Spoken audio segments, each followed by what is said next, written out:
Sigue creciendo, cimentándose, Señor, para que cada día, mi Dios, podamos seguir alcanzando el nivel en nuestro desarrollo espiritual, Señor.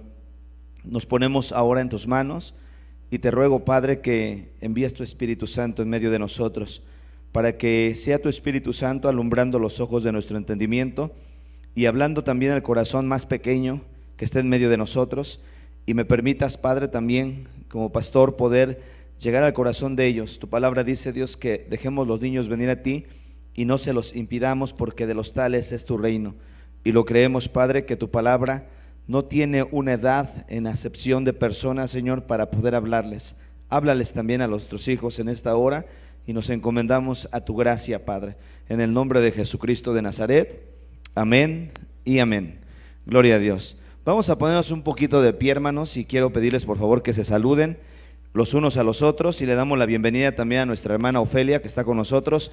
Dios nos la bendiga, y si la ven por ahí, denle un saludo a nuestra hermana. Dios les bendiga, hermanos. Saludamos a nuestros hermanos que están ahí conectados en la televisión, en ustream.tv.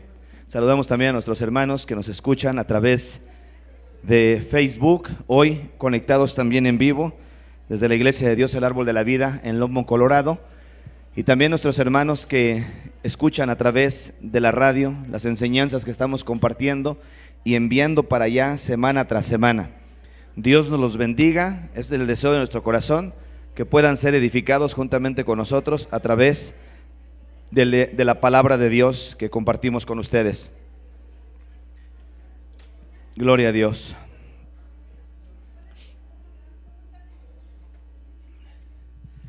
Pues buenas tardes a todos, hermanos. Dios les bendiga. Dios les bendiga, jovencitos, niños, adolescentes.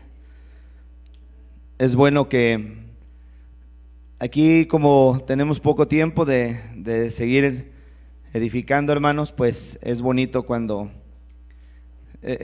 ir viendo el desarrollo de la iglesia, ¿verdad?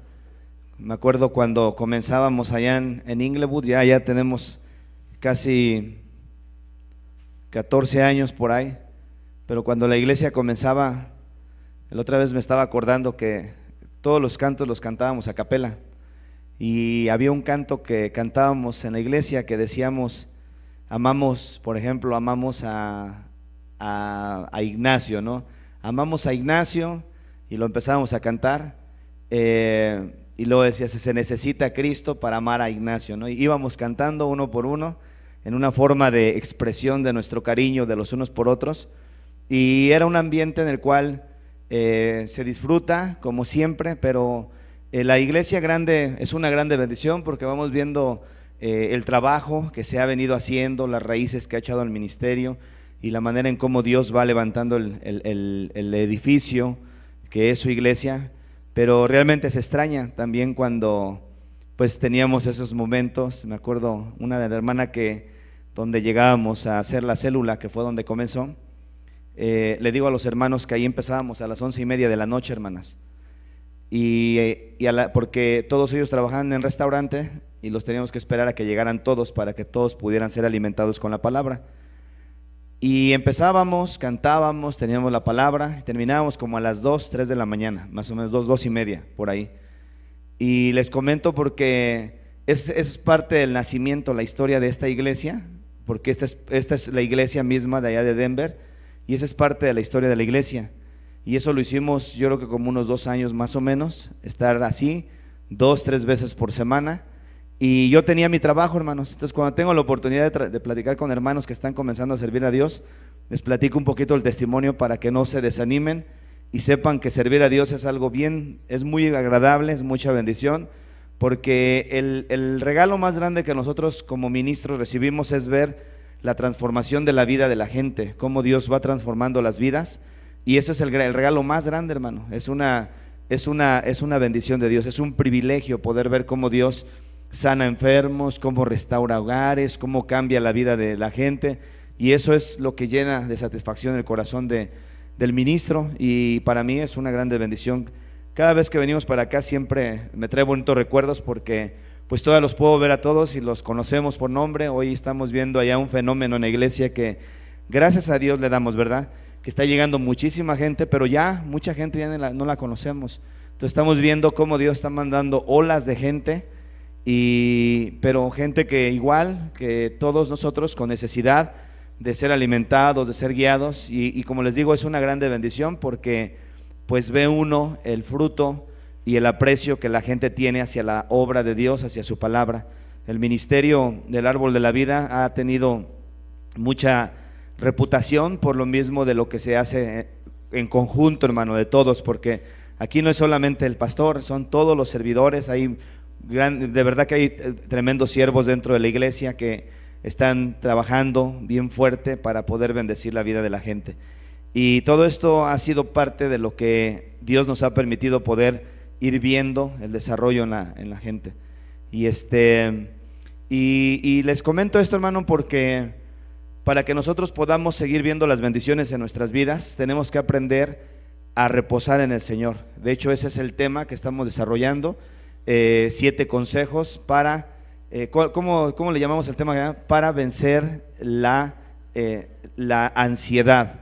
Y la ansiedad tiene una connotación con las preocupaciones, con la falta de paciencia, ¿verdad? A veces nosotros queremos ver resultados inmediatos. Saben que Dios no trabaja con toda la gente de la misma manera, hermanos.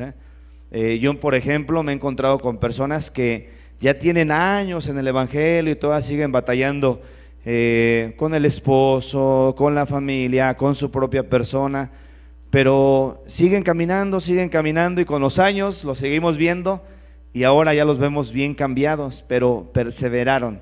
Y cuando no entiende uno las formas en cómo Dios trabaja, a veces nos desesperamos porque quisiéramos que Dios conteste inmediatamente, ¿verdad?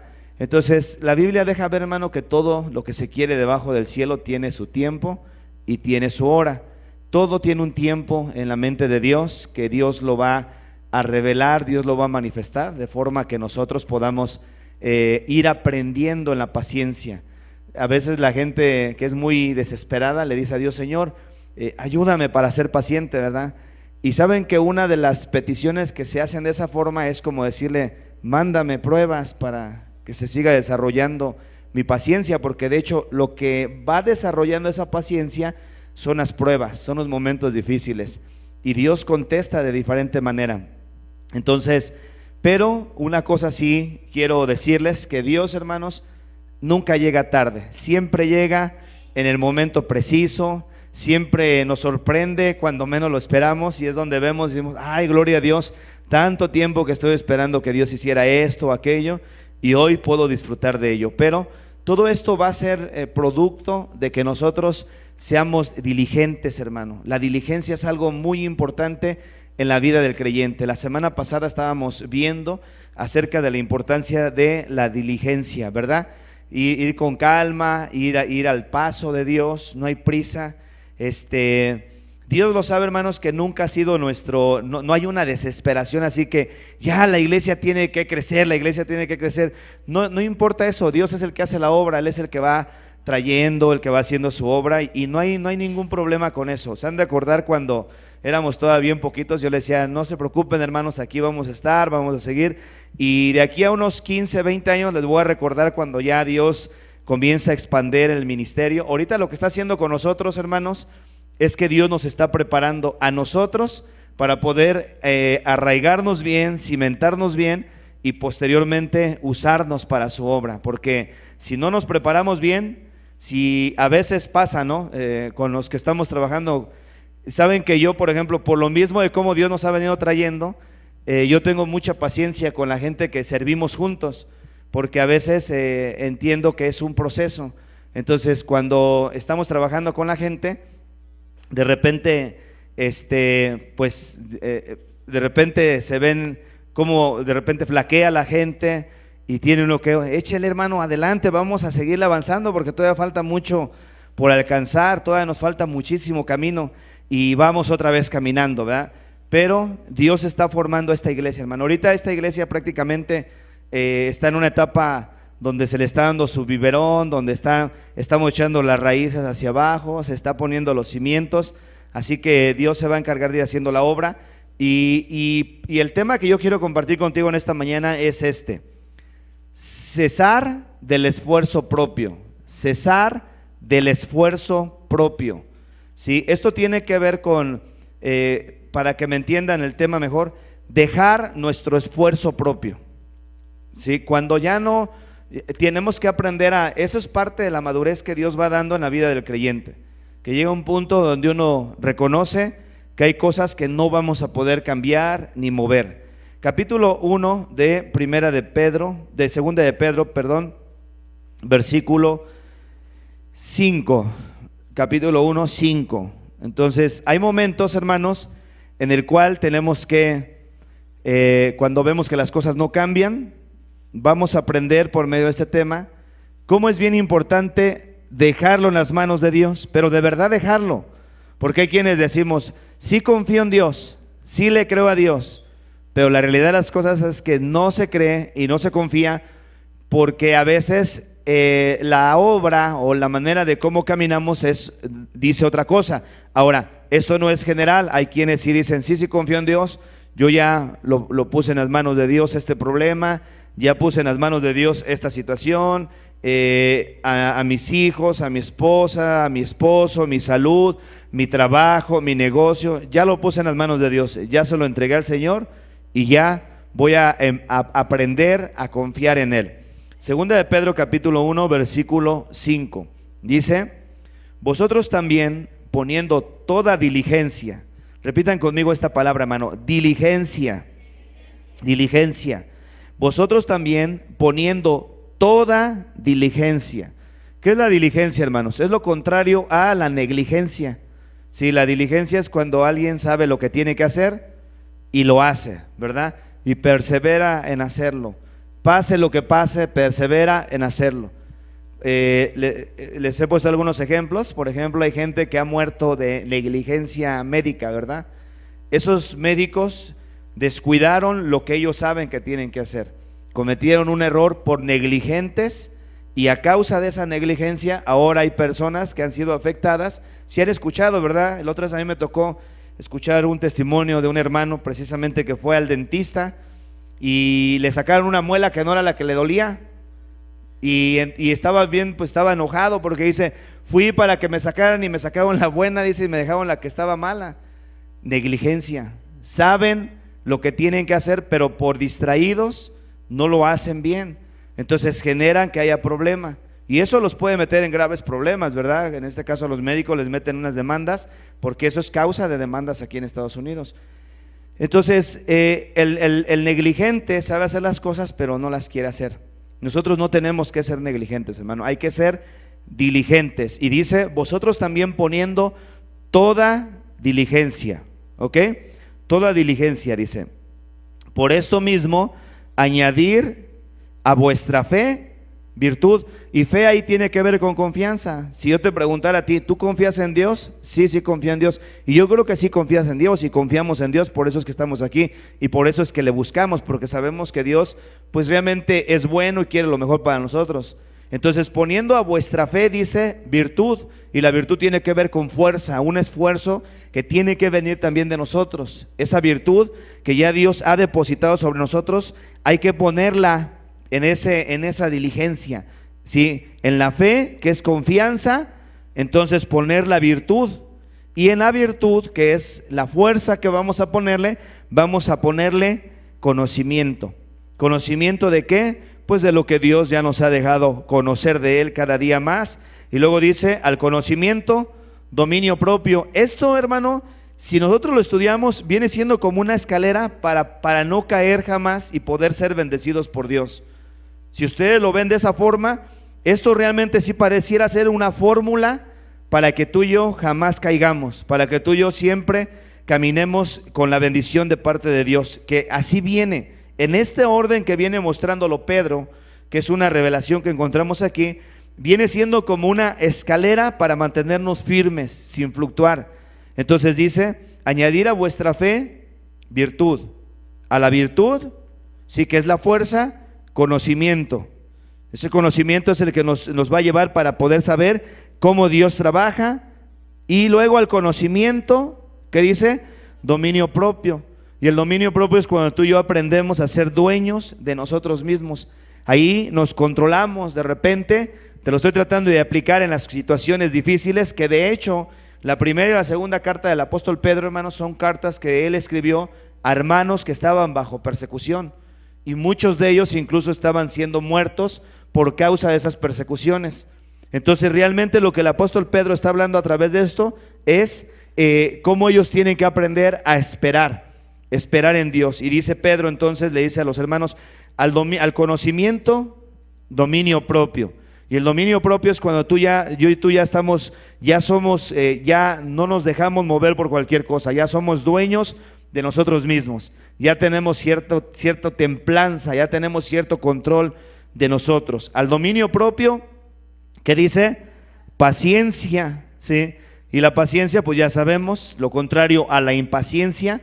¿Por qué les está diciendo todo esto Pedro a ellos? Porque todos ellos están pasando por diferentes pruebas. Entonces a la paciencia, le habla de la paciencia, dice a la paciencia piedad, y piedad es aquellas cosas que nos van a acercar a Dios, y de una forma como en escalera les va diciendo. Luego a la piedad, afecto fraternal, que esto tiene que ver con amor, sí, juntamente con lo que viene, amor. Y luego les dice, porque si estas cosas están en ustedes y abundan, no os dejarán estar ociosos ni sin fruto en cuanto al conocimiento de nuestro Señor Jesucristo.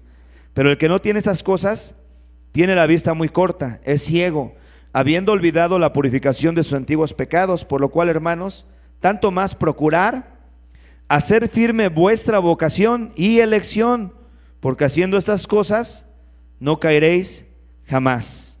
Entonces, esto es parte del consejo, ¿no? Si nosotros somos personas que somos pacientes y ponemos en práctica la diligencia, vamos a estar viendo cómo las bendiciones de Dios, hermano, llegan solas en su momento debido. A veces Dios, hermano, no manda las bendiciones como Él quisiera, porque la gente no cree en Él. La falta de fe, que es la desconfianza o la incredulidad, hace que Dios no obre en la vida de la gente como Él quisiera obrar. Hebreos 11:6 dice, sin fe es imposible agradar a Dios, porque es necesario que el que se acerca a Dios crea que Él existe, y que Él es galardonador de los que le buscan. Tú y yo entonces tenemos que aprender que esto es parte de cómo nosotros poder vencer la ansiedad, vencer la desesperación, las preocupaciones. Tenemos que aprender a cesar de nuestro esfuerzo propio. Hay momentos donde tú y yo no vamos a poder hacer nada, no vamos a poder hacer ya nada en medio de diferentes circunstancias que vamos a seguir pasando tú y yo. Este es una de las maneras de cómo nosotros poder entrar, hermano, en ese reposo que Dios ha prometido. Hay un reposo que Dios promete, que nos va a llevar precisamente para poder estar en paz aún en medio de las tormentas. Ese cántico que cantan, paz en medio de la tormenta, ¿sí? Es un cántico que realmente refleja lo que pasa cuando nosotros aprendemos a confiar en Dios y aprendemos a descansar en sus brazos cuando las cosas vemos que no están cambiando. Y cuando tú y yo cesamos, hermano, de nuestro esfuerzo propio, nos vamos a dar cuenta cómo Dios comienza a trabajar. Un principio que la Biblia nos enseña, que cuando tú y yo estamos bien afanados, cuando tú y yo estamos bien preocupados, bien ansiosos y no queremos cesar de nuestro esfuerzo propio, a veces le queremos ayudar a Dios. Cuando tú y yo estamos en esa actitud, hermano, Dios no puede trabajar. Y no es que no pueda, Él puede, pero no trabaja de esa manera, porque Dios no trabaja con la gente impaciente. Es como decirle a Dios, a ver, hazte un lado, déjame hacerlo porque tú no lo sabes hacer. Entonces Dios está esperando a que bajemos el acelerador, que lleguemos a un punto de reconocer, Padre, no puedo, sí, aquí solamente vas a ser tú el único que vas a poder cambiar esta situación, arreglar este problema, suplir esta necesidad. Tú eres el único, nadie más. Entonces cuando tú y yo cesamos de ese esfuerzo propio, en ese momento, hermanos, va a activarse, y es una cosa que vamos a ver, va a activarse la gracia de Dios. Hay una gracia que la Biblia revela, el apóstol Pablo lo mencionó, que se considera como una gracia capacitadora. Es una fuerza de Dios, de su Espíritu Santo, que viene a dar fuerza en medio de la debilidad. En la Biblia encontramos en el libro de Hebreos, hermano, como hermanos nuestros que vivían bajo tanta presión, persecución, matanza, como ellos había momentos en los cuales sacaban fuerza de la debilidad. Y eso es algo imposible, porque no puedes sacar algo de donde no existe. Solamente por medio de Dios es que es posible hacer esas cosas. Entonces, Dios, hermano, tiene un gran cuidado de cada uno de nosotros, sus hijos, que le buscamos, hermano. La Biblia dice que no hay justo desamparado, ni su descendencia que mendigue pan. Esas son promesas de parte de Dios. El salmista David decía, joven fui y he envejecido, y no he visto justo desamparado, ni su descendencia que mendigue pan. Entonces, tú y yo, si ya tenemos descendencia, bueno, está la promesa de parte de Dios que no hay descendiente de un justo que sea un mendigo que ande mendigando pan, hermano. Eso nos debería dar la confianza de saber que como Dios no es hombre, Él no miente, y que su palabra tiene un cumplimiento en la vida de nosotros los creyentes. Amén. Entonces, veamos un texto en el libro de Isaías, capítulo 26. Entonces vamos a estar viendo la importancia de aprender a cesar del esfuerzo propio en diferentes circunstancias. Dios nos va a marcar cuándo, tú y yo vamos a saber cuándo va a llegar ese momento, porque todos en algún momento dado de nuestras vidas hemos llegado a vivir momentos muy difíciles, ¿verdad? Donde nos desesperamos. ¿Sabes que hay gente, hermano, que por lo mismo que desconocen principios para poder entrar en ese reposo? Hay hermanos, gente creyente que ha llegado al punto incluso de quererse quitar la vida en medio de su desesperación. Algunos caen incluso en depresiones muy fuertes porque es tanta la presión que llega un momento donde ya su alma ya no soporta la presión. La presión que viene sobre la gente, hermanos, toda esa ansiedad, toda esa preocupación, genera que llegue un momento donde el alma ya no aguante, y al ya no aguantar comienza solita, empieza a ceder, ¿sí?, ante toda esa presión. Y hay gente que vive bien inquieta, duermen, no descansan. Les pasa como la Sulamita cuando decía, yo dormía pero mi corazón velaba. No tienen reposo, está su cuerpo ahí tendido, pero al día siguiente se despierta y dice, no dormí nada, no he podido dormir. A veces es por tanta presión que es insoportable. Nosotros, los seres humanos, no fuimos diseñados para soportar más allá de lo que Dios no quiere que soportemos. Dice la Biblia que Dios no va a permitir que venga sobre nosotros ninguna prueba que no podamos soportar humanamente, y que juntamente con la prueba, dice, Él enviará la salida. Entonces, si nosotros no aprendemos a reposar en Cristo, vamos a vivir una vida constantemente en ruina y en mucha tensión y problemas.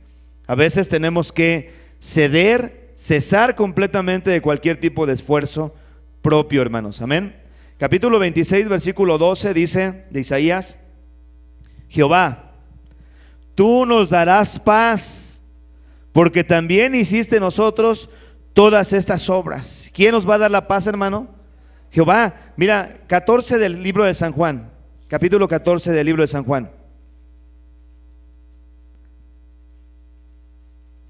Les dice el Señor Jesucristo, no se turbe vuestro corazón. ¿Creen en Dios?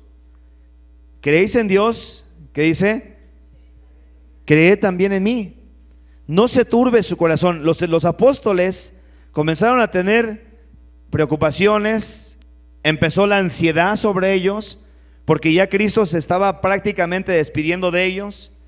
Ellos de alguna manera llegaron a un momento donde se sentían seguros al ver cómo Jesús en ocasiones aún en medio de ellos pasaba corriendo y nadie le hacía nada, o hacía cosas, nadie le hacía nada.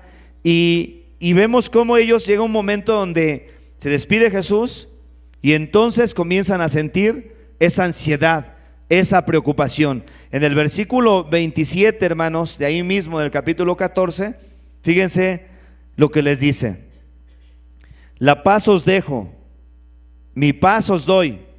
Yo no os la doy como el mundo la da. No se turbe vuestro corazón, ¿qué dice? Ni tenga miedo. No se turbe vuestro corazón, ni tenga miedo. La paz les dejo, mi paz les doy. Yo no se las doy, dice, como el mundo la da. Porque el mundo, hermano, tiene una forma muy sutil de engañar a nosotros los creyentes, haciéndonos creer, y mucha gente a veces expresa de esta manera. Tienen mucho problema, por ejemplo, tal vez necesidades, y dicen, si yo tuviera esto, estuviera viviendo bien, fuera bien feliz, fuera bien tranquilo. Pero llega el momento donde lo tienen y la situación no cambia, sigue todavía esa tendencia a preocuparse, sigue esa tendencia a estarse desesperando por querer tener más y más y más y más, porque no se sacian, porque realmente lo que necesitamos es aprender a reposar en el Señor, hermanos.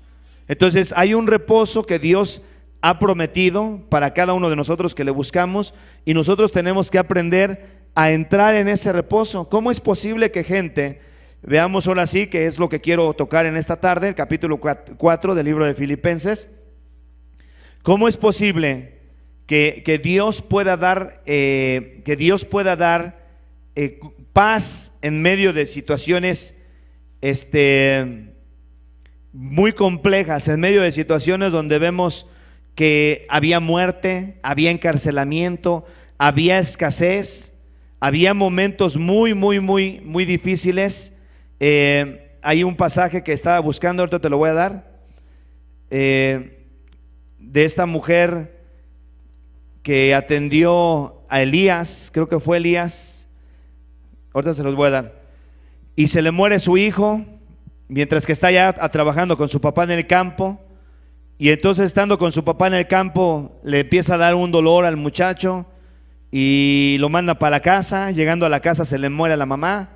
La mamá llega a la casa era Eliseo, creo, era Elías, y llega y lo acuesta en un cuartito que le habían hecho a Elías, porque cada vez que pasaba por ahí, por esa casa Elías, ellos lo veían, decían, llegó un momento donde estos dos señores dicen, vamos a hacerle un cuartito para que cada vez que venga por acá se duerma ahí.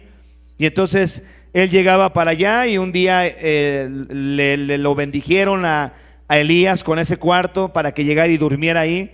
Y entonces Elías tenía un siervo llamado Giezi, y le dice al siervo, pregúntale si necesita algo, si quiere que vaya y abogue con el rey o algo así, ¿no? Y dice él, no, todo está bien. Dice, ¿qué le podemos hacer? Y entonces dice su siervo de él, le dice, no, pues no tienen hijos. Ok, entonces habla la mujer, le dice, el próximo año, al año siguiente tú vas a tener un hijo.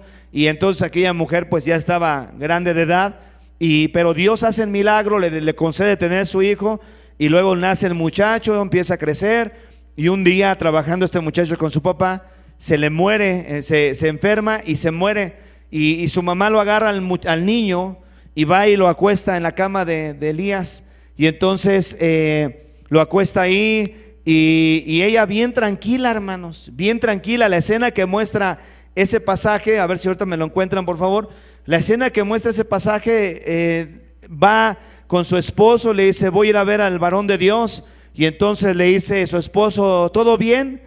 Y le dice ella, sí, bien.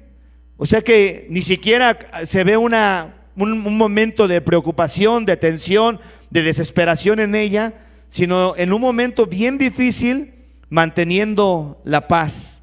¿Sí lo vieron por ahí ese pasaje o no? ¿Cuál es? Segunda de Reyes capítulo 4. Y luego llega para allá con el varón de Dios, la recibe el siervo Giezi, y cuando la recibe también le pregunta, dice que si todo está bien. Sí, todo está bien. Pero cuando ya llega una vez, sí, ya delante del varón de Dios, ahí sí derrama su corazón, y entonces le dice de que su hijo se había muerto. Va para allá Elías, lo resucita. Pero lo que yo quiero que en su casa léanlo, por favor, hermano, se van a dar cuenta la actitud de esta mujer, que en medio de una situación bien trágica, cómo estaba bien tranquila. Esa paz no puede venir del mundo, hermano. Esa paz solamente es producto de alguien que está siendo ministrado por medio del Espíritu Santo, que aún en medio de situaciones bien difíciles, completamente complicadas, Dios puede ministrar ese tipo de paz en situaciones así. Si lo leen en su casa se van a dar cuenta y dice uno, ¿qué madre va a poder hacer eso? Que con tanta tranquilidad ni siquiera le dé la noticia a su esposo, oye, fíjate que el niño se murió. No, nada de eso, ni siquiera lo preocupó, nada. Nada más sale ella y se va directamente hacia donde está aquel varón de Dios, Elías, y llegando allá, pues allá ella derrama su corazón y Dios hace un milagro en su vida de tal manera que le regresa a su hijo. Léanlo por favor en su casa. En el capítulo 4 del libro de Filipenses, aquí vamos a ver en acción cómo se practica ese cese del esfuerzo propio, hermanos. Cómo se practica ese cese del esfuerzo propio. Porque mientras que tú y yo estemos concentrados en los problemas, nada vamos a poder solucionar, hermano. Entonces hay momentos en los cuales tenemos que aprender a venir delante de Dios con fe y entregarle la situación, decirle, Padre, no puedo, ya he estado orando, Señor, ya esperé, tú sabes que ya hice mi parte, ya me esforcé hasta lo máximo, si ya llegué a hacer todo, ya me desgasté, ya lloré, ya invertí, ya hice esta, ya tomé esta opción, ya hice esta otra opción, ya no hay ninguna otra forma de poder sacar adelante esta situación. Padre, aquí vengo y te lo voy a entregar. Eso es aprender a cesar de cualquier esfuerzo propio, hermano, donde tú y yo ya no vamos a poder hacer nada, donde solamente la mano de Dios va a entrar y va a hacer algo a favor de nosotros. Y es ahí donde Dios va a actuar, hermanos. Miren, les iba a enseñar el pasaje. Hay varias cosas que me vienen a la mente ahorita. Por ejemplo, está Moisés, viene perseguido por los egipcios, vienen después de que el Dios los liberta de la esclavitud. Y entonces vienen persiguiendo a los egipcios después de que los dejaron ir porque los querían llevar otra vez a la esclavitud. Y llegan a un punto, hermano, donde se encuentran ellos con el Mar Rojo. Ahí está delante de ellos. Voltean hacia atrás todo el pueblo y por allá a lo lejos se ve los ejércitos de los egipcios que vienen sobre de ellos. Esto es algo aterrador, hermano, porque ya venían sobre toda la gente, los iban a volver a esclavizar, se los iban a volver a llevar otra vez y muy posiblemente a muchos de ellos los iban a matar. Porque cuando ya se puso la situación difícil, el hijo del faraón murió en uno de los últimos juicios y esto traía un coraje muy fuerte en contra de ese pueblo, de tal manera que él quería incluso quitarle a sus hijos al último y dejarlos ir a ellos en libertad, pero ellos fueron sacados de ese lugar con brazo fuerte. Dios los libró. Cuando llegan a este punto, después de que ya vienen ellos caminando o marchando, vienen caminando, llegan y se encuentran con el Mar Rojo ahí, hermano. No había manera de poder irse para otro lado. Ya no había opción ahí. Ya ahí ya no había para dónde voltear. Ya nada más estaban ellos, sí, la parte del desierto y la parte del mar. Llegan ahí, pero Dios comienza de alguna forma, los viene también cubriendo de los egipcios. No los dejaba que los egipcios los alcanzaran a ver, aunque ya los traían cercas. Y entonces Moisés, hermano, va y ora a Dios. Y fíjate esto en el capítulo 14, versículo 12. Ahorita vamos a ir a Filipenses. No se muevan de allá, por favor. Aquí el pueblo comienza a presionar a Moisés y le dice en el versículo 12: ¿no es esto lo que te hablábamos en Egipto diciendo, déjanos servir a los egipcios? Porque mejor nos fuera servir a los egipcios que morir nosotros en el desierto. Y Moisés dijo al pueblo: no temáis, estar firmes y ved la salvación que Jehová hará hoy con vosotros, porque los egipcios que hoy habéis visto, nunca más para siempre los veréis. Jehová peleará por vosotros y vosotros estaréis tranquilos. Pero no era suficiente. No era suficiente, porque la realidad es que allá atrás ya venían los egipcios sobre de ellos. Entonces no era suficiente. El versículo 15 habla Jehová con Moisés. Entonces Jehová dijo a Moisés: ¿para qué clamas a mí? Di a los hijos de Israel que marchen, y tú alza tu vara y extiende tu mano sobre el mar y divídelo, y entre los hijos de Israel por en medio del mar, y entren los hijos de Israel por en medio del mar en seco.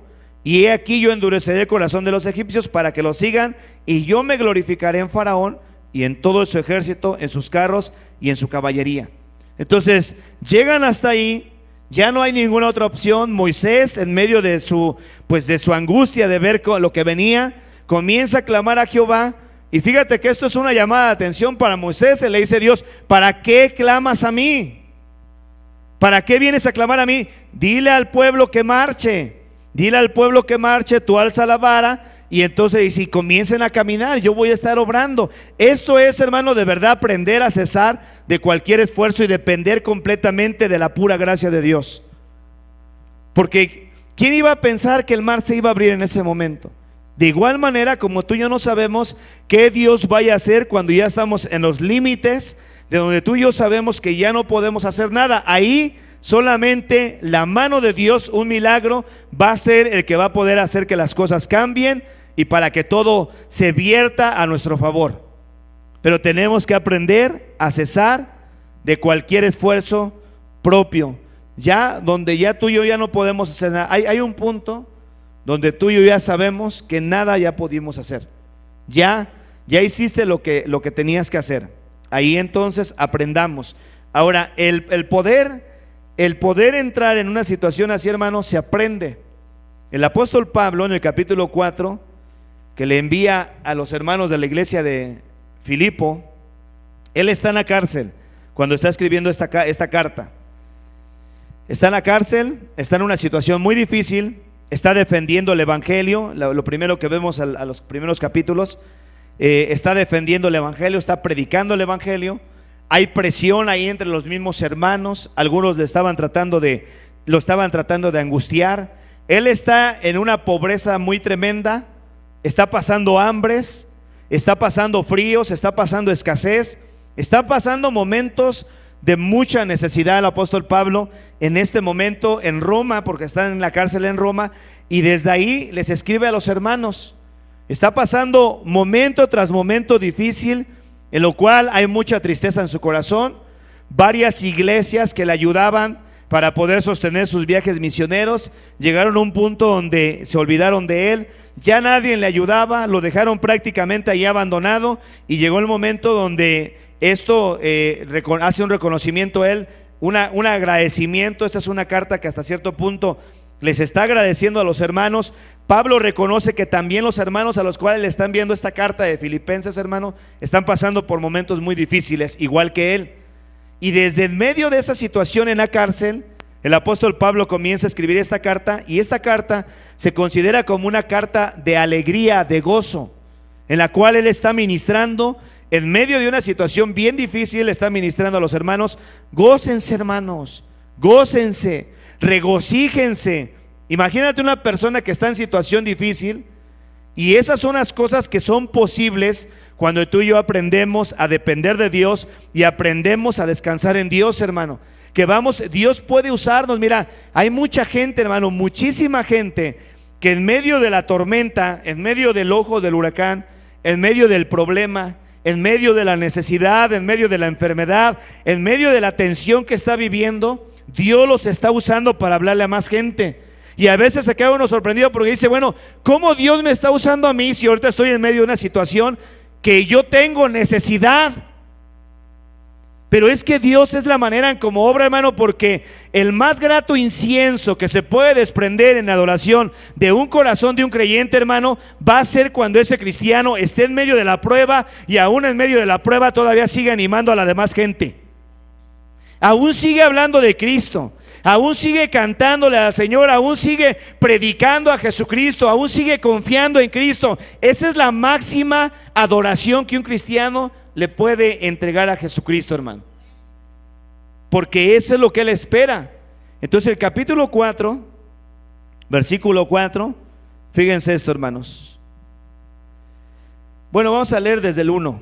Dice: así que, hermanos míos, amados y deseados, gozo y corona mía, estad así firmes en el Señor, amados. Aquí había dos hermanitas que estaban teniendo pleito. Ruego a Evodia y a Sintique que sean de un mismo sentir en el Señor. Estaban teniendo diferencias entre ellas, y ese es el ruego de él. Les dice: ruego a Evodia y a Sintique que sean de un mismo sentir en el Señor. Asimismo te ruego también a ti, compañero fiel, que ayudes a estas que combatieron juntamente conmigo en el Evangelio, con Clemente también y los demás colaboradores míos, cuyos nombres están en el libro de la vida. Entonces están teniendo algún momento de dificultad, cuando les están firmes en el Señor. Sí, están ellos teniendo momentos difíciles, y en el versículo 4 les habla y les dice: regocíjense en el Señor siempre. ¿Cuándo, hermanos? Siempre. Regocíjense en el Señor siempre. Y otra vez les digo, regocíjense. Ahora, te vuelvo a repetir, aquí vemos en práctica una persona poniéndonos el ejemplo de cómo se puede tener paz en medio de dificultades. Cómo podemos mantenernos firmes en medio de momentos que la verdad cualquier otra persona a lo mejor abandonaría el cristianismo, abandonaría su fe, dejaría de confiar en Dios. Hay mucha gente que sale renegando porque dicen: es que yo estuve orando y orando y orando y Dios no hizo nada, y le estuve pidiendo a Dios, estuve confiando en Él y no pasó nada, porque no quisieron seguir pagando el precio, porque no quisieron seguir avanzando. Pero la gente, hermano, que aprendemos a esperar en Dios, aún en medio de las escasez, en medio de las pruebas de enfermedad, en medio de los problemas difíciles que cada día estamos cruzando como hijos de Dios, siempre han recibido una respuesta de parte de Dios, hermano. Siempre hay una respuesta de parte de Dios. En el versículo 5 les dice el apóstol Pablo: vuestra gentileza sea conocida por todos los hombres, el Señor está cerca. Por nada estéis, ¿qué dice, hermano? Afanosos. ¿Por qué? Por nada. Repite conmigo, hermano: por nada tengo que estar afanoso. ¿Sí?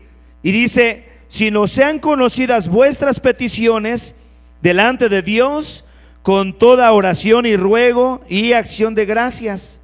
Y fíjate el versículo 7: y la paz de Dios, que sobrepasa todo entendimiento, guardará vuestros corazones y vuestros pensamientos en Cristo Jesús. Pero ¿qué dice? Por nada estén afanosos, sino sean conocidas vuestras peticiones delante de ¿quién? De Dios, ¿verdad? No, incluso no de la hermana, no del hermano, no del compadre, la comadre, no delante de Dios, hermano. Por nada estén afanosos, sean conocidas vuestras peticiones delante de Dios en toda oración y ruego con acción de gracias, y la paz de Dios, que sobrepasa todo entendimiento, guardará vuestros corazones y vuestros pensamientos en Cristo Jesús. Esta es la confirmación de que si tú y yo aprendemos a no afanarnos por nada, hay cosas que no se van a cambiar, hermano. Y el afán produce ansiedad, la ansiedad produce falta de fe y nos desespera porque queremos ayudarle a Dios, y a veces en vez de ayudarle estamos entorpeciendo la obra de Dios en las situaciones que a veces se están manejando alrededor de nosotros. Tenemos que aprender a echar toda nuestra ansiedad sobre Él en cualquier momento que nos encontremos en dificultades. Cesar del esfuerzo propio, hermano. Aprender a dejarlo en las manos de Dios, porque Dios sí va a tener un cuidado especial y particular de esa situación que estemos viviendo. Y Dios no falla, hermano. Dios es bien justo. La justicia de Dios tenemos que aprender a tomar ventaja de ella, hacernos a un lado, permitir que Dios actúe, y Dios va a estar actuando conforme a su justicia. Amén. Entonces, para no estar afanosos, para no estar ansiosos con problemas y preocupaciones, la Biblia habla, hermano, cómo Dios dice que Él va a guardar en perfecta paz. Miren, vamos para acá. O completa paz aquellos, Isaías capítulo 26, no vayan a perder por favor Filipenses capítulo 26 versículo 13.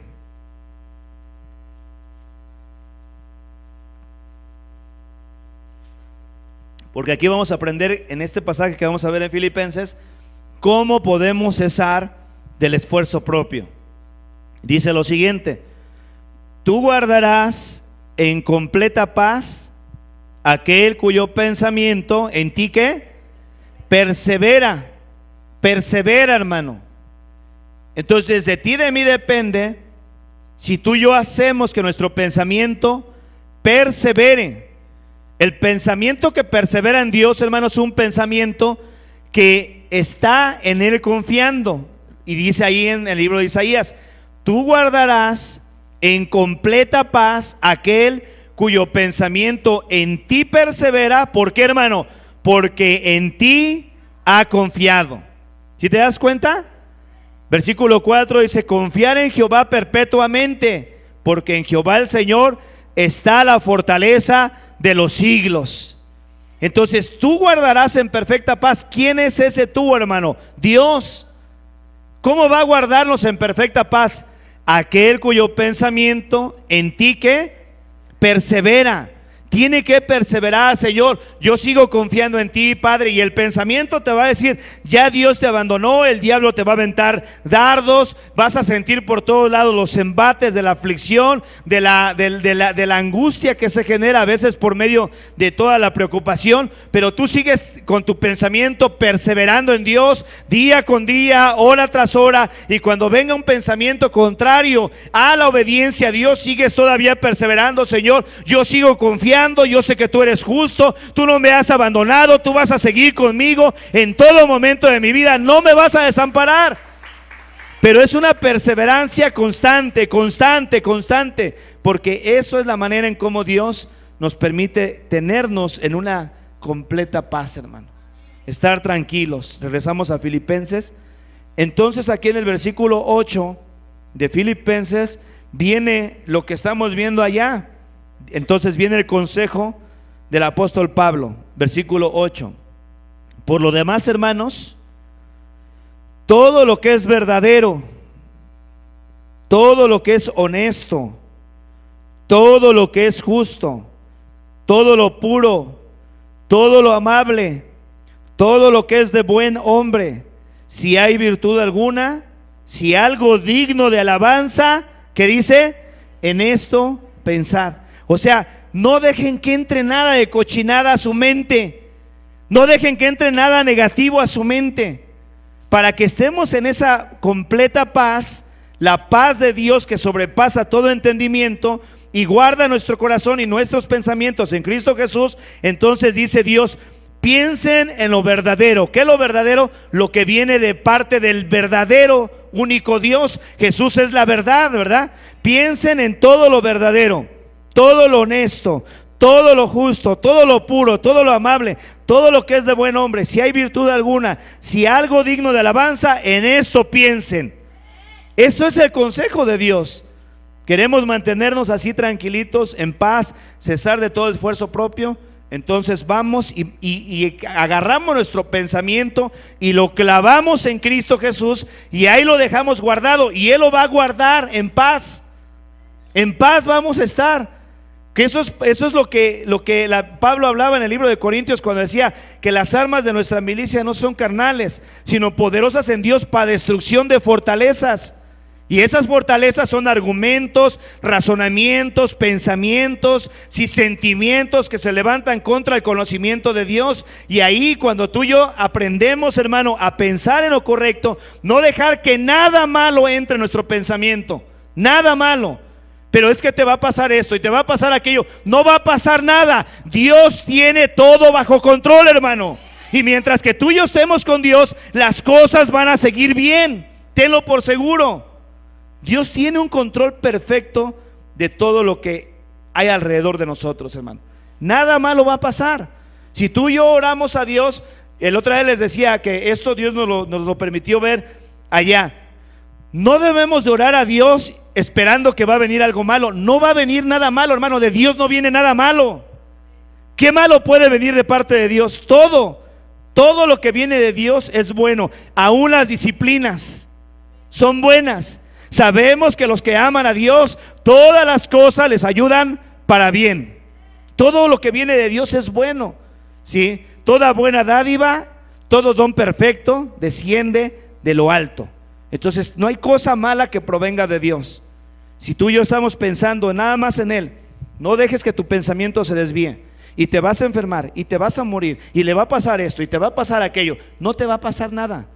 Dios siempre va a estar contigo y va a estar con nosotros, y es ahí donde nosotros nos agarramos de Dios fuertemente, y entonces agarramos y pensamos en lo que es justo y verdadero. Seguimos viendo entonces el capítulo 4, versículo 10 de Filipenses.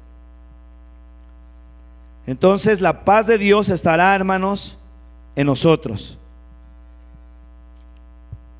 Hay momentos en los cuales tú y yo ya no vamos a poder hacer nada, hermano. Ya nada más estarnos ministrando para seguir adelante, avanzando. Y Dios va a permitir que pasemos por en medio de situaciones así para ver cómo estamos nosotros creciendo, porque esto es parte del crecimiento que Dios quiere ver en nuestras vidas. Y de repente los mete en medio del fuego y dice que va a probar nuestra fe, igual como el oro que se prueba con fuego, ¿sí? Va a probar nuestra fe, y lo que Dios espera es que haya alabanza en nuestros labios en vez de que haya una renegadera por todos lados. Mejor seguimos ahí y vemos el ejemplo de la aflicción de Job, que decía él: Jehová dio, Jehová quitó, sea el nombre de Jehová bendito. Y capítulo 4, versículo 10, fíjate, hermano, esto, dice Pablo: en gran manera me gocé en el Señor. Sí, porque llegó un momento donde vino entonces, y ahora sí, la respuesta a sus necesidades. Pablo, te vuelvo a repetir, estaba muy necesitado. Aquí viene una ofrenda en camino para el apóstol Pablo de parte de los hermanos de la iglesia de Filipenses. Viene la ofrenda en camino por mano de un hermano que enviaron, el hermano Epafrodito. Y viene el hermano Epafrodito en camino y se enferma bien feo, hermano, a punto de morir. Y entonces Pablo, cuando llega para allá, bueno, pues en el momento que ve la provisión de Dios, se alegra mucho, ¿verdad? Porque ve que Dios vuelve nuevamente a revivir el cuidado de las necesidades que él tenía. Y dice aquí el apóstol Pablo: en gran manera me gocé en el Señor de que ya al fin habéis revivido vuestro cuidado de mí, de lo cual también estabais solícitos, pero os faltaba la oportunidad. Y escuchemos esto, hermano: no lo digo porque tenga escasez, pues he aprendido a contentarme cualquiera que sea mi situación. Es lo primero que tenemos que hacer, aprender a contentarnos, hermano, cualquiera que sea la situación. No es fácil, pero si Dios dice que lo podemos hacer, hermano. Aquí es donde Pablo dice: todo lo puedo en Cristo que me fortalece. Sí podemos contentarnos cualquiera que sea la situación. No importa que silbes de alegría y tus ojos chorreen lágrimas, pero hazlo. Aprendamos a contentarnos cualquiera que sea la situación, porque eso, hermano, va a traer la gracia de Dios sobre nuestras vidas. Dios nos va a fortalecer. Dios va a ver cómo en medio de la prueba, en medio de la aflicción, en medio de los momentos de angustia, estamos mostrando lo que hay en nuestro corazón. Porque a veces Dios permite esas cosas porque Él quiere ver qué hay en el corazón de nosotros, a ver si somos verdaderos o no somos verdaderos, a ver si le amamos como decimos o somos convenencieros. Porque tú sabes que hay gente que es convenenciera, mientras que le va bien, gloria a Dios, aleluya, pero empiezan los momentos difíciles y ¿qué pasa? Ya no caminan igual. Y Dios no quiere ese tipo de creyentes en su ejército, hermanos. Amén. Entonces dice: no lo digo porque tenga escasez, pues he aprendido. Esto se aprende, hermano, ¿sí? Se aprende. Ahora, ¿cómo nosotros aprendemos algo, hermano? ¿Cómo aprendimos en la escuela? En la primera que nos enseñaron, ¿sí? ¿Cuánto es 20 por 40? Pues no sabemos, no sabíamos. Hoy ya sabemos, ¿verdad? Bueno, eso espero. Hoy ya sabemos, pero al principio no sabíamos las cosas. ¿Y cómo nos lo enseñaron? ¿En una sola vez? No, tuvieron que haber el principio de repetición. De hecho, es la manera en cómo Dios enseña. Le decía al pueblo de Israel, ¿verdad? Estas palabras que yo te escribo hoy estarán sobre tu corazón y las repetirás a tus hijos. Era una repetición constante. Continuamente ellos tenían que estar repitiéndole a sus hijos. ¿Cómo se aprende algo, hermano? Solamente cuando estamos pasando y pasamos. A lo mejor la primera vez sí renegamos, a lo mejor la segunda vez volvimos a renegar, la tercera vez volvimos a renegar, pero ya llega un momento donde aprendemos que Dios lo que está esperando es que de nuestra boca salga alabanza, salga gratitud. Señor, gracias, me está doliendo, pero yo lo acepto, Padre, porque tú estás conmigo.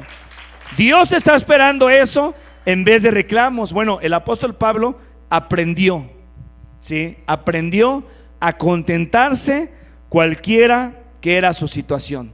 Y estaba en momentos de escasez. Versículo 12 dice: sé vivir humildemente, sé tener abundancia, en todo y por todo estoy enseñado, así para estar saciado como para tener hambre, así para tener abundancia como para padecer necesidad. Y aquí viene el famosísimo: todo lo puedo en Cristo que me fortalece. Si te das cuenta, todo lo podemos en Cristo. Esto, hermano, se aprende, y tenemos que aprender nosotros a ser igual, hermano. La vida del hombre no consiste en la abundancia de los bienes que posee. Qué bueno fuera eso. Hay iglesias que enseñan eso, que entre más tienes, más bendecido estás. No es cierto eso. A una iglesia que tenía mucho, que llegó un momento de decir: porque tú dices que tú eres rico, que te has enriquecido y que de ninguna cosa tienes necesidad. ¿Qué le dijo Dios? Yo te digo que tú eres un desventurado, miserable, pobre, ciego y desnudo. Porque lo que para el mundo es la riqueza, muchas veces para Dios no lo es, hermano. La riqueza consiste en el tipo de relación que tú y yo tenemos delante de Dios. Que pase lo que pase, estemos como estemos, y ahorita estamos bien y mañana no, siempre seguimos diciendo: soy cristiano, amo a Dios, sigo confiando en Él y seguiré confiando en Él. Pase lo que pase, tiemble, se caiga el techo, caigan los árboles, yo sigo confiando en Dios. En eso consiste, hermano, aprender a reposar en el Señor. Cuando el diablo ve que nosotros estamos así, hermano, no hay por dónde le entre. ¿Por dónde se va a meter si tú y yo estamos siendo enseñados por medio de Cristo Jesús? Esos son momentos donde tú y yo aprendemos a confiar en Dios. El apóstol Pablo por eso se está expresando de esta manera. Ahora, cuando este tipo de palabras vienen de personas que no tienen problema y te dicen, ¿cuántas veces no ha pasado, verdad? Está pasando uno por una situación muy complicada y va alguien y te dice: no, yo te entiendo. Si esa persona no ha pasado por ahí, no te entiende, porque esa es la realidad. Normalmente, por ejemplo, los psicólogos que atienden a la gente, pues están preparados para trabajar con la diferente problemática de la gente, pero no tienen la experiencia, no saben lo que se siente. A veces hay quienes, los que no han pasado por momentos de hambre, por momentos de escasez, enfermedades, situaciones diversas, y están ahí como profesionales, te pueden dar un consejo, pero realmente, y es lo que ellos hacen, ¿no? Hacen gestos de que te entienden, de que se duelen contigo, de que saben lo que estás pasando, pero no es verdad. Nada más son mecanismos para trabajar con la gente. Pero cuando tú escuchas de alguien que sí ha pasado por ahí, que sí te dice: mira, yo estuve así, pero ¿sabes qué? Hay un Dios que cambia, hay un Dios que sana, hay un Dios que cambia las cosas a nuestro favor, y Él te va a ayudar y te va a sacar adelante como lo hizo conmigo. Eso es lo que el apóstol Pablo está hablando ahí. Regocíjense, hermanos, siempre regocíjense. Imagínate desde adentro de la cárcel. Pues ¿qué tiene Pablo? Lo mismo que tú y yo, a Cristo en nuestro corazón. Si podemos, él había aprendido. Y dice él entonces: todo lo puedo en Cristo que me fortalece. Porque hasta ese nivel podemos llegar de decir: todo lo puedo en Cristo que me fortalece. ¿Estamos bien?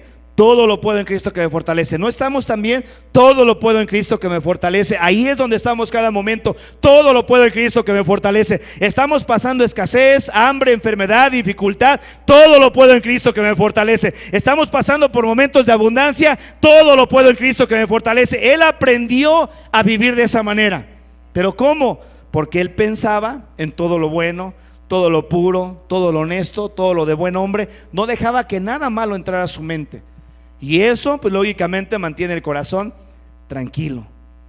¿Por qué razón? Porque Cristo dice que Él guarda en perfecta paz a aquellos cuyo pensamiento en Él están perseverando. Versículo 14. Y aquí seguimos viendo, fíjate. Sin embargo, les dice Pablo a los hermanos que le enviaron esa ofrenda, esa ayuda: sin embargo, bien hiciste en participar conmigo. ¿En qué, hermanos? En mi tribulación. ¿Te das cuenta cómo estaba Pablo bajo tribulación? Bien hicieron en participar conmigo de mi tribulación. Versículo 15 dice: y sabéis también vosotros, oh filipenses, que al principio de la predicación del Evangelio, cuando partí de Macedonia, ninguna iglesia participó conmigo en razón de dar y recibir, sino vosotros solos. O sea, nada más ustedes me estuvieron ayudando.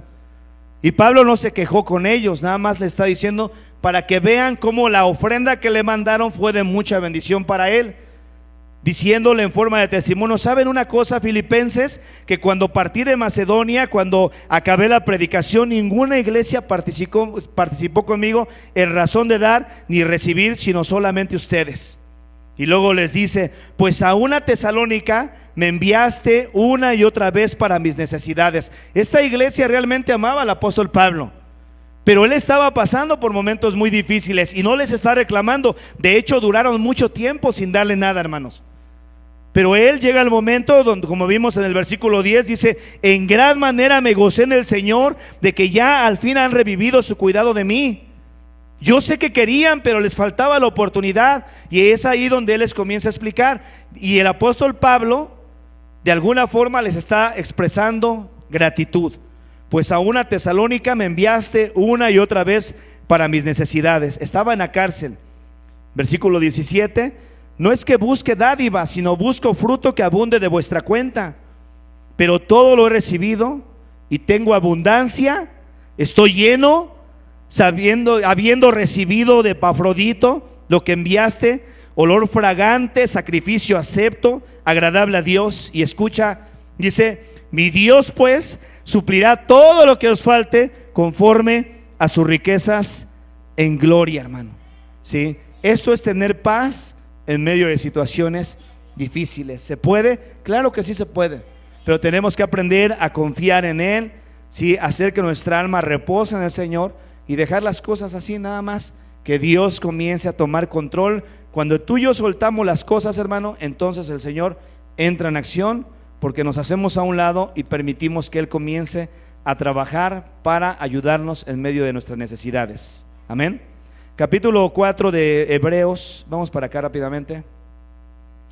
Hebreos capítulo 4. ¿Me manda el piano, hermano? Ahorita va a venir el alma de Brian,